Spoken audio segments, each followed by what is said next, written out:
She had fallen asleep. Mr. Amos, the supervisor, walked into the construction site, wearing a shirt and dark glasses. He looked around. Workers were carrying sand, mixing cement, and pouring water. But Sophie was nowhere in sight. "Where is that lady?" he asked one of the men.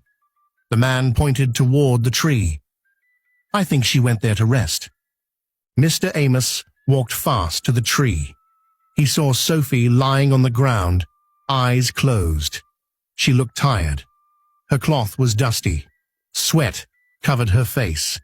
He stood over her and shouted, "So you're sleeping when others are working?" Sophie jumped up quickly. Her heart beat fast. "I'm sorry, sir," she said, shaking. "I didn't mean to sleep. I was just tired." "Tired?" Mr. Amos shouted again. "Am I paying you to sleep?" Sophie opened her mouth to speak, but no words came out. Her legs felt weak. Her eyes looked down at the sand. Mr. Amos laughed, but it was not a kind laugh. "You are lazy," he shouted. "Leave my sight this minute." "Please, sir," Sophie said, kneeling down. "Please don't send me away. I need this job."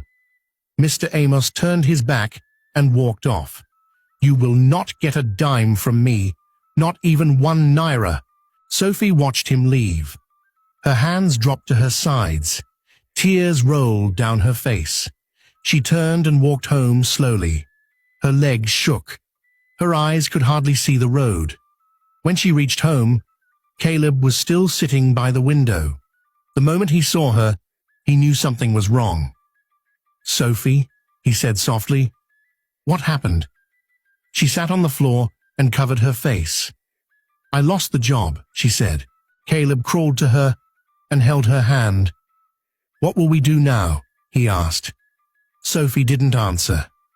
They both sat in silence. Then Caleb looked up at the ceiling and said, "Dad, Mum, we are suffering." Tears fell from Sophie's eyes as she joined in the quiet prayer. That night, the small room was quiet. Caleb had fallen asleep early. His arms were wrapped around a pillow. Sophie sat on the floor, her back against the wall. She didn't feel sleepy. Her eyes stayed open as she stared at the old zinc roof. A small drop of water fell from the leaking corner. The room was hot, but she still covered Caleb's legs with a wrapper. She looked at him for a long time. Sophie placed her hand on his chest gently and sighed.